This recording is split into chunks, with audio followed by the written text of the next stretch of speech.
자, 물상타로의 타로강입니다. 자, 요즘 리딩 많이 쉬워졌죠. 이 타로 속의 숨은 그림을 찾아내면 이렇게 리딩하는 방법은 어렵지 않습니다. 리딩을 그걸 어떻게 내가 보느냐에 따라서 시각에 따라서 또 다른 부분이 또 나타나기 때문에 아무튼 이 타로 속에 숨겨져 있는 내용들 잘 찾아보시기 바랍니다. 자, 오늘 질문은 뭐냐면 사촌 동생 있죠. 동생을 데리고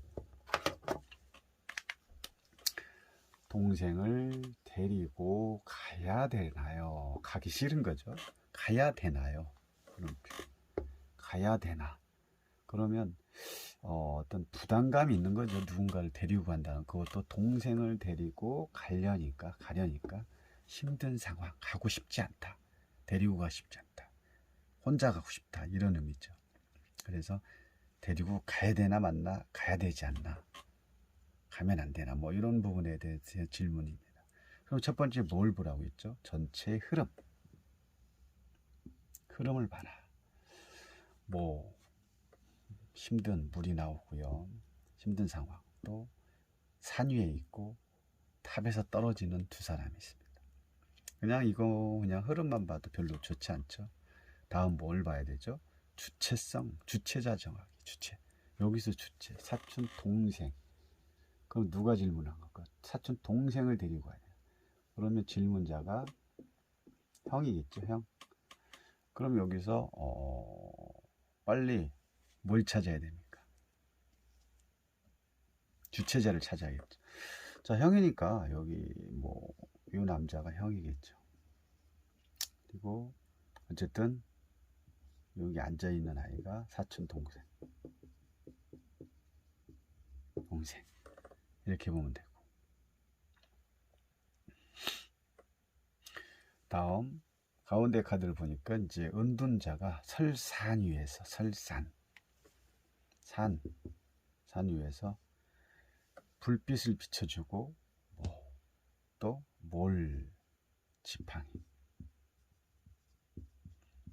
지팡이를 들고 있죠. 그리고 세 번째 카드는 신의 노여움을 산 인간들이 결국은 번개를 왕관에 맞으면서 이 안에 숨어있던 두 남녀가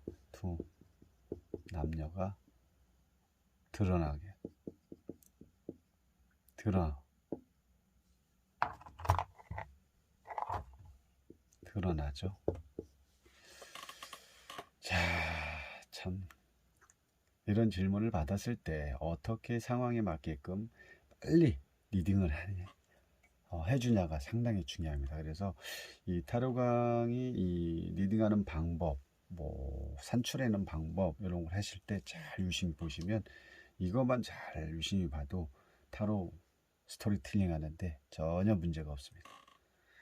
어떤 이 운동자가 이 정상으로 가기까지, 이 산 정상에 올라서기까지의 과정은 쉽지 않았겠죠. 그런 것처럼 여러분들도 지금 이 유튜브 영상을 잘 보시면 금방 하실 수 있습니다. 누구나 할 수 있습니다. 다시 이어가겠습니다. 자, 그러면 질문을 잘 보세요. 사촌 동생을 데리고 가야 되나? 아까 말씀드렸던 거죠. 그러면 이게 주체자가 형이고, 형이 데리고 가야 되는 상황, 사촌 동생 여기 태웠죠. 자, 아주 이 카드 자체는 좀 되게 힘든 카드입니다. 주변 상황 좋지 않습니다. 환경 별로 좋지 않습니다. 방향성, 어디를 데리고 가야 되는 거, 그렇죠? 데리고 가야 되죠. 방향이 어딘가를 넘어가야 되는 상황이고, 그리고 사원소, 검, 완즈 나왔죠. 두 개밖에 없죠. 이거는 빼놓고 두 개만 보시기 바랍니다. 그러면은 이 첫 번째 카드를 다시 넘어간다면, 지금 사촌 동생을 어딘가 지금 데리고 가야 되는데 이 형의 입장에서는 아주 좋지 않은 거예요. 자, 지금 여기 보면 뱃머리가 잘렸죠. 뱃머리하고 뒤에가 다 잘렸죠. 그러면 목적지는 분명히 있겠죠. 배를 탔으니까 목적지는 있는데 자, 목적지까지 가기까지의 과정은 편안하지가 않다. 힘들 수도 있다. 이렇게 볼 수가 있는 거죠. 그리고 또 어딜 봐야 되면 요 물, 여기는 물결 모양이 있는데 반대방은 물결 모양이 없습니다. 그럼 물의 모양이 서로 다르죠. 그러면 현재 지금 이 상황에서는 어떻게 가느냐에 따라서 힘들 수도 편할 수도 있다. 근데 지금은 힘든 상황이 된 거죠. 왜? 사촌 동생을 배에 태웠기 때문에. 사촌 동생을 데리고 가야 되나? 결국은 데리고 가는 상황이 된 거죠. 그러니까 당연히 부담감도 있고 책임감도 느끼고 힘들 수가 있죠. 우리가 뭐 형 동생, 만약에 형의 입장에서 동생들 어디 데리고 가고 뭐 이런 뭐 데리고 가는 상황이 생기면 혼자 갈 때는 홀가분하게 갈 수 있지만 동생을 데리고 간다는 거는 내가 항상 누군가를 짐이 될 수도 있고 부담감이 될 수 있기 때문에 거기에 대한 책임을 반드시 져야 되기 때문에 이런 거에 대한 불편함이 상당히 있는 거죠. 그리고 뒤 뱃머리가 잘렸다는 건 뭡니까? 아픔이 있고 슬픔이 있고 뭐 얘기 못할 이제 이런 상황이 벌어질 수도 있는 거죠. 이게 여기에서 다 얘기하는 거죠. 그리고 검이 지금 꽂혀 있죠. 만약에 여기서 검은 뭡니까? 여기서 검은 생각이죠. 생각이 복잡해졌다. 그렇지만 이미 떠난 상황이기 때문에 이 생각을 여기서 검을 뽑아버리면 이 배 바닥에서 물이 다 차올라서 배는 좌추등했죠. 그래서 생각을 이미 떠났기 때문에 생각을 되돌릴 수 없는 상황이 된 거죠. 이렇게 보시면 되고요. 그리고 또 뭘 보냐면 이런 카드 자체가 야반도주, 뭐 도망간다, 뭐 이럴 때 많이 나오는 건데 지금은 동생을 데리고 가야 되는 상황이니까 이 형의 입장에서 볼 때는 상당히 괴롭고 힘든 상황으로 볼 수 있는 거죠. 자, 다음 카드로 넘어갈게요. 아무튼 뭐 이 사촌 동생을 데리고 출발을 했습니다. 갈까 말까 데려갔는데 결국은 갔죠. 그럼 상당히 힘들게 가는 상황이고, 자, 두 번째로 이렇게 넘어오죠. 두 번째 넘어오면 이 운동자라는 것은 뭐 희생정신도 강하고 어떤 뭐 도사 뭐 이런 의미도 있고 뭐 여러 가지 의미를 가지고 있지만 결론적으로는 뭡니까? 이 상황에서는 지금 이 동생 어디 있죠? 사촌 동생이 약간의 어떤 의지력이 없는 거죠. 이게 사촌 동생이 어떤 의지력이 없다라고 볼 수가 있는 게 뭐냐면 이 지금 이 그 사촌 형 입장에서는 지금 이 사촌 동생을 데리고 가고 있기 때문에 이거에 대한 부담감이 많다고 했죠. 근데 여기서 지금 이 사촌 동생이 지팡이를 하나, 여기서의 사촌 동생은 연돈자로 보지 마시고 지금 여기 지팡이를 하나 길게 늘어뜨리고 지금 발이 하나밖에 안 보이죠. 그러면 여기서 연돈자는 뭐에 의지를 하고 있는 겁니까? 지팡이죠. 곱게 펴져 있지만 이 지팡이가 없다면 더군다나 이 한 발로 서 있는 이 입장, 어떻게 보면 이 연돈자는 발이 하나가 없을 수도 있는 겁니다. 장애를 가지고 있는 상황이 될 수도 있는 거죠. 근데 이 지팡이 하나로 간신히 버티고 있는 상황. 그럼 여기서 지팡이는 누굴까요? 이 형이겠죠. 사촌 형.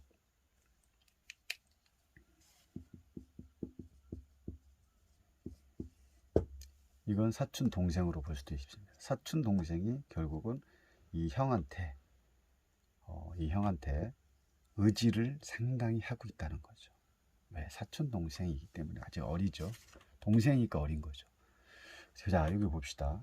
그리고 지금 다시 요 카드로 넘어오면 사촌 형이 긴 막대기를 지금 들고 이 배를 밀어서 가고 있는 거죠. 그러면 이 사촌 형의 입장에서도 이 긴 막대기가 없다면 이 내가 원하는 곳으로 갈 수가 없듯이 지금 사촌 동생의 입장에서 볼 때는 이 막대기는 결국 사촌 형이고 이 운동자는 사촌 동생인 거야. 그럼 이 사촌 동생은 별로 의지력이 없는 이 형한테 기댈 수밖에 없는 상황이겠죠. 그래서 이런 부분이 상당히 이 카드의 주 포인트가 이런 부분이 이 가운데 카드가 있을 때 이 지팡이 역할을 하는 이 사촌형, 이 지팡이를 짚고 버티고 있는 사촌 동생 아주 힘들죠. 결국은 내가 사촌 동생을 데리고 가고는 있지만 내가 가고자 하는 곳이 뭐 지방이 될 수도 있고 뭐 유학이 될 수도 있고 뭐 코로나 이걸 다 떠나서 어딘가를 데리고 같이 가서 뭔가를 시작을 하더라도 이 형의 입장에서는 이 지팡이 역할을 해주다 보니까 동생에 대한 부담감이라든지 이런 부분이 상당히 힘들을 수밖에 없다는 거죠. 그래서 결론적으로는 여기에 와서는 두 사람이 어떻게 됐습니까? 다 떨어지는 거죠. 서로 헤어지는 거죠. 불편함, 갑자기 또 갑작스럽게 번개가 쳤기 때문에 이 번개 치기 전에 이 안에는 이 여성 남녀가 있는지를 전혀 몰랐었죠. 근데 번개가 뭐 이런 그 기둥에 친 것도 아니고 요 왕관에다 번개를 쳤는데 그거에 놀래서 스스로가 튀어나온 거죠. 그럼 요 그림의 해석을 연결을 하면 결론적으로는 이 두 사람 사촌형과 사촌 동생은 나중에 어떻게 됩니까? 어려움을 겪게 되는 거죠. 다시 돌아올 수밖에 없는 거고 힘들어서 다시 올 수밖에 없는 거고 힘들다고 전화를 할 수도 있는 거고 다 드러나는 거죠. 이 안에 이 형과 이 사촌 동생이 요 안에 어디 지방에 갔다고 만약 유학을 갔다고 합시다. 유학을 갔는데 둘이 잘 지내는지 알고 있었지만 결국은 그 내면의 어떤 두 사람의 상황을 모르고 있다가 이 번개가 왕관의 번개를 치면서 이 사람의 성향이 이 사람의 생각들이 다 그 번개에 의해서 다 드러났다는 건 결국은 두 사람 사이가 좋지 않다라고 볼 수가 있는 거죠. 그래서 깨졌다 이렇게 볼 수 있습니다. 자, 어떻게 리딩하는 방법 이해가 조금 되시는지 모르겠습니다. 또 이런 식으로 자꾸 공부를 하시다 보면 여러분들도 이 운동자가 서 있는 그 설산 위의 모습처럼 누군가를 위해서 빛을 비춰주는 그런 존재가 반드시 될 것입니다. 감사합니다.